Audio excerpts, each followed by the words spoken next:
Informative.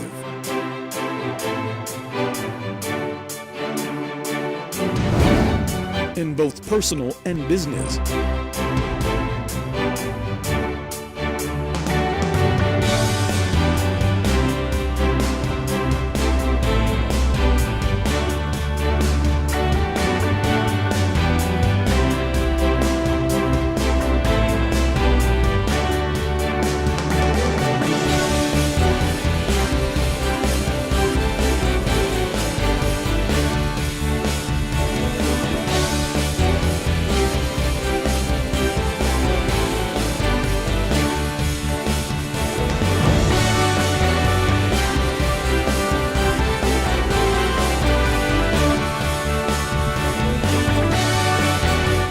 EDA University Center Annual Conference 2017.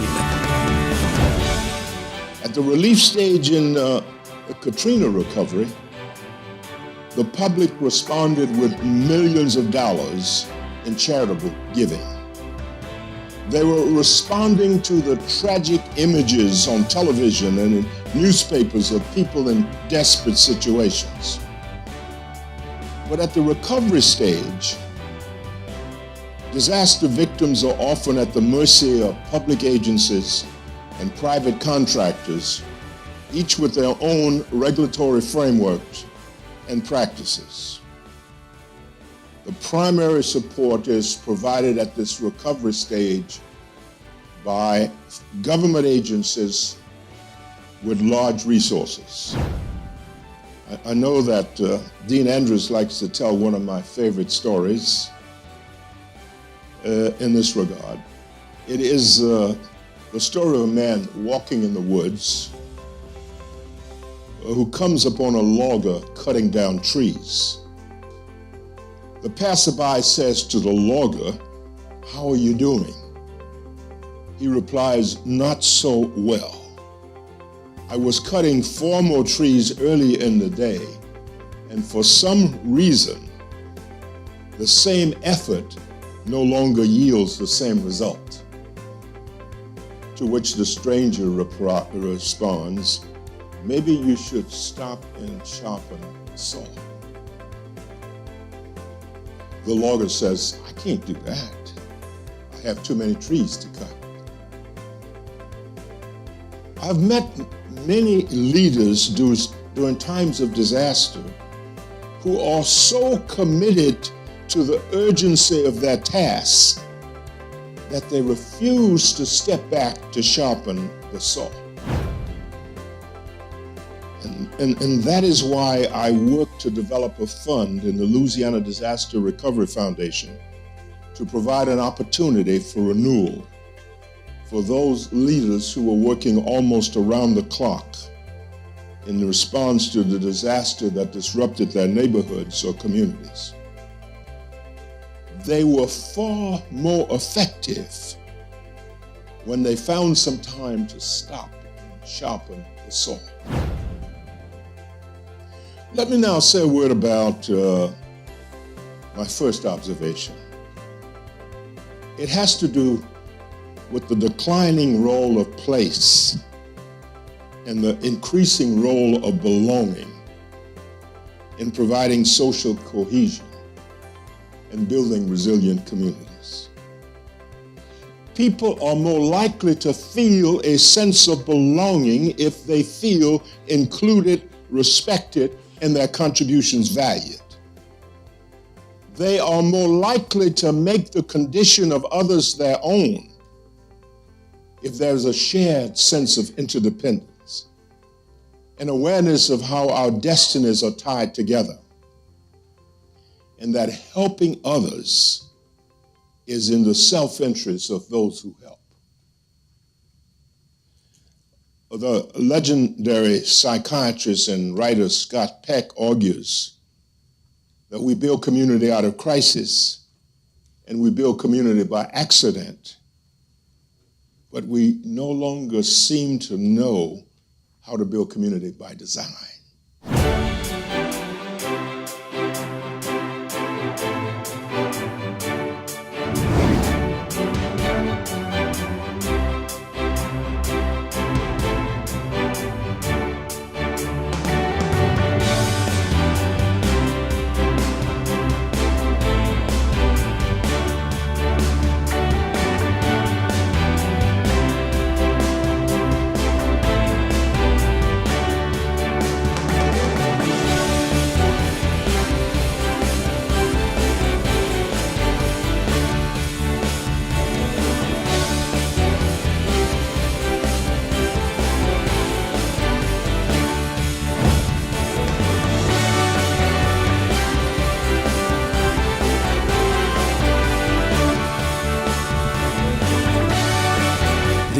EDA University Center Annual Conference 2017. When I was growing up, we were on the Bush Road. My grandfather and I owned a cow truck that we used to make money off how people house on the weekend. And I told my grandpa, I said, boy, that'd be a good place, Pops. I could put a barn there. Eventually, when they get married and have kids, we move there and graduate from such and such. Boy, you don't want to go there. In 1927, that thing was under 20 foot of water. You go there now, what's there? Mini mansions. Hello, it's just a function of time. We got to stop doing stupid.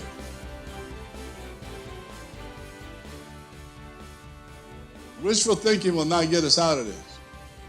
Floods destroy more home every year than anything else. Here's the other kick. If you're in business, 40% of small businesses fail after a disaster. The customer base move away. They want underinsured. They don't have the cash to reserve and flow. And they lose their stock. And they're rolling stock in the equipment. They can't come back. Yet the government, carte blanche, gave big businesses incentives to build hotels in New Orleans. So we got more hotels in New Orleans now than we had before the storm. We got more restaurants, by 300 than we had before the storm. Now go figure the hell that out. Because the big corporations, they said, what? You gonna let us come here and not pay tax for 10 years? And you gonna give us a no interest loan? Oh, hell yeah. What out to Mr. Jones and the 7 employees that rebuilt houses in the Ninth Ward? What did he get? Nothing but living hell is what he got. We got to redo the model. The model ain't working. I told the governor as soon as the storm was over, I said, don't rush to failure. The big companies are going to come see you. Lay up. You know how long it takes to complete a FEMA recovery job after a flood? How many years? Did they tell you this morning? The average is about 12 years. 12 damn years. If you're in local government, the first thing you got to do after a flood, take care of your people, make sure they got a place to stay and give them food and water. You got to clean the drainage ditches. I went to Greenwood Spring Road the month after the storm to go look at a project of how some guy invented a quick way to... My truck almost flooded because they had to clean the damn ditches. That's the first money FEMA give you. You got to clean the ditches. If you don't clean the culverts out, what happened? And it's going to rain again. The second storm only had less than 5-inch rain one afternoon. Never forget, a Friday afternoon just like this. Houses that had drywall in them had water in them again. You got to clean the ditches. You got to clean the canals. You got to clean underneath the bridges. This isn't resiliency. This is just, some people that common sense. In Korea, when I commanded the 2nd Division, 60% of Korea is mountains. So the people live what? In the valleys by and large and in the delta. And during the monsoon season, when it stopped raining for a few hours, guess what we did? Took all my military equipment, went clean the ditches, clean the culverts, because it's going to rain again. We still hadn't done this in Baton Rouge. It hadn't been done. But don't worry, you got about 7 or 8 years to get it done. You got at least 2 more floods can hit you. We got to stop doing stupid. That bad boy was the biggest country of England. So we're not just talking about your grandfather's farm. This storm came with a lot of people with a mindset in New Orleans that we'd leave. 4 or 5 days later, we'll come back, cut a few feet of drywall out, and we'll be back in the house. The storm didn't come this way. Total different set. It was in category 3. What level you think we built the levees back out to? Category 3. So if we get a category 4 the next time, what's going to happen in New Orleans? It's going to flood again. I used to say it came in at category 5. And I went to the White House to a meeting, and I was in the men's restaurant. This is a clean story, so don't worry about it later. And I'm doing my business, and a little chunky kind of Caucasian man came next to me, talking in a Wyoming accent. And we got through doing our business, and we're about to turn around. He said, General? I said, yes, sir, Mr. Vice President. Category 3. I said, I got it, sir. Category 3.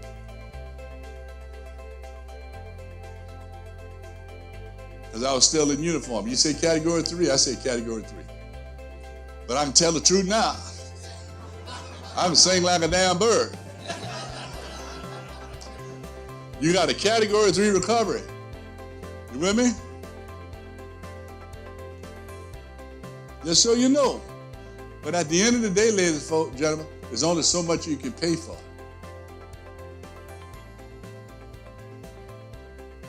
Through the government process, there's only so much you can pay for. We like a category 5. But if we put a category 5 levy, what's going to happen to people on the North Shore? I go around Louisiana taking pictures of leaning light poles. Because you almost think it's an engineering design here. Nowhere else I go in the world, third world country, do the light pole lean and run through trees other than Louisiana. And then when the storm comes, they want more money because they had to replace the damn light pole. Well, if you let it run through a tree or you let it lean, it's going to be the first to fall. I got one on my phone now.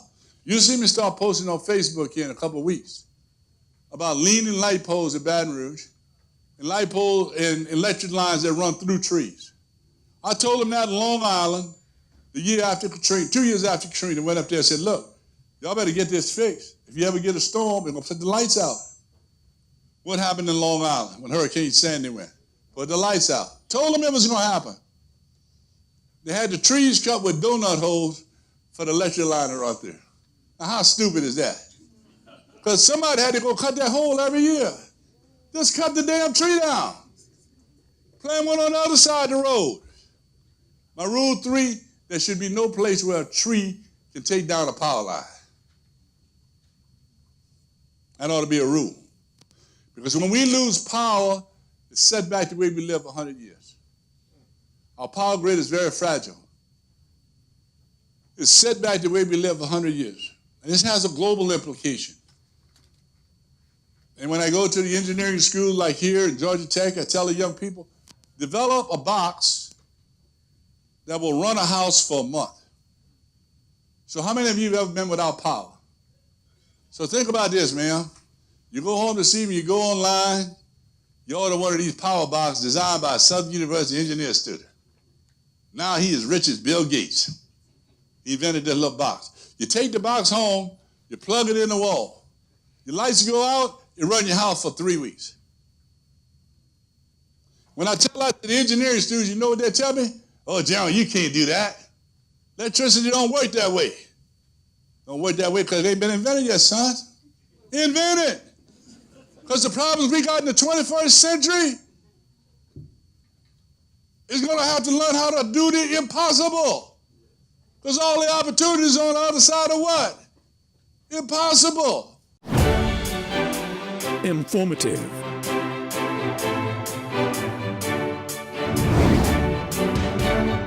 In both personal and business.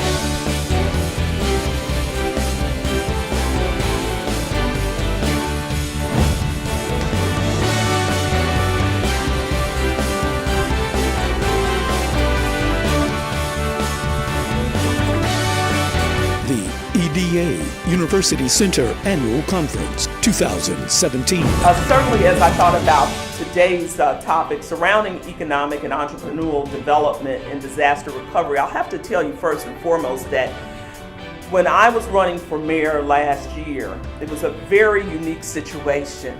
It was unique in that before August 13th, one of the great consistent conversations that I heard, a thread of conversations that I heard as I was campaigning was we need more economic growth and development in the North Baton Rouge area. To that point, not only did we have an economic development transition team, but we also had a team that dealt with specifically with North Baton Rouge revitalization as part of our transition. So that was the original conversation that came up. And then fast forward past August 13th, then economic development still remains a consistent theme, right? But the trajectory has certainly changed because small businesses that were trying to grow and thrive, many of them were impacted, whether it was directly in the city of Baton Rouge or in the parish. Folks' thoughts were now on how do I get back in my home and how do I live? But thirdly, I recognize as mayor that flood recovery is certainly directly connected to economic growth and development, because if we don't recover, then we don't have economic growth and development. It goes hand in hand. So some of the things that we have been doing, and then I'll pass the mic on and be ready for questions whenever, as we go through the panel. Some of the things that we have done, I want to give you an update on our flood recovery efforts for Louisiana. And I give this update because I come into many settings, I have to tell you, where I'm constantly also asked, what are we doing in terms of flood recovery? And so sometimes you think that the message is getting out, but I don't like to take anything for granted. So I just want to tell you some of the things that we're doing on the city parish level in our role for flood recovery efforts. We've initiated what we call Baton Rouge Rebuilds. And this is a rental repair and reconstruction program that is part of our ongoing efforts to recover from the devastating flood of 2016. Now, this particular program, Baton Rouge Rebuilds, was funded with approximately $5.3 million from the U.S. Department of Housing and Urban Development. And we are now accepting applications from landlords of rental homes. Now, some people say, well, why landlords of rental homes? One of our goals is not to duplicate what is taking place in other areas. For example, as you probably know, the state has a recovery program, which is called, I believe, Restore Louisiana. So our goal as a city parish government was to try to complement other initiatives specifically from the state. And so this program is one important step to also getting us back to where we need to be. The program is going to help our landlords rehabilitate and rebuild apartments of 7 units or less. Single family and mobile home rentals are also eligible. And so the program is structured to provide construction, delivery, and oversight. So participating landlords will be expected to lease to renters who earn 80% or less of the area median income for at least a year, and they will be charging no more than $840 a month for a 2-bedroom unit. So the deadline for this program is June 30th, and I encourage you. I've encountered a number of people who are indeed landlords who say, you know, I had 2 houses that were impacted by the flood. So they are welcoming this program. And we want to encourage anyone that is impacted to complete, and this is very important in terms of economic development, because if we want to get money in to the state for recovery, then we have to show the need. And one of the ways that we show the need is by participating in the survey, the state survey, Rebuild Louisiana survey, which is at rebuild.la.gov. And so that is how a person can see if they qualify for federal assistance. And you may not qualify for federal assistance. For example, my home was impacted by the flood, and I have sought FEMA, SBA, so there's a great possibility that I will not qualify for this federal assistance. But guess what? It's important that I fill out this survey anyway, because it impacts the money that may be coming into the state. So that's very, very important. And of course, that's directly connected to economic growth and development. So we still have a lot of work to do in our administration, and I can tell you that my administration is committed to seeing this through. Before I became mayor, we had not even had a presentation before the Restore Louisiana Task Force. The flood was in August. I came in office in January, and it may have been February or March before Baton Rouge was heard from the Restore Louisiana Task Force. And so that was one of the first things I did, is met with the Restore Louisiana Task Force. And so not only will government be an important part of the recovery and economic growth and development going forward, but we certainly have to look at other partners. So philanthropic partners are very important as we talk about rebuilding, as we talk about restoring and building resilient communities.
EDA University Center Annual Conference 2017.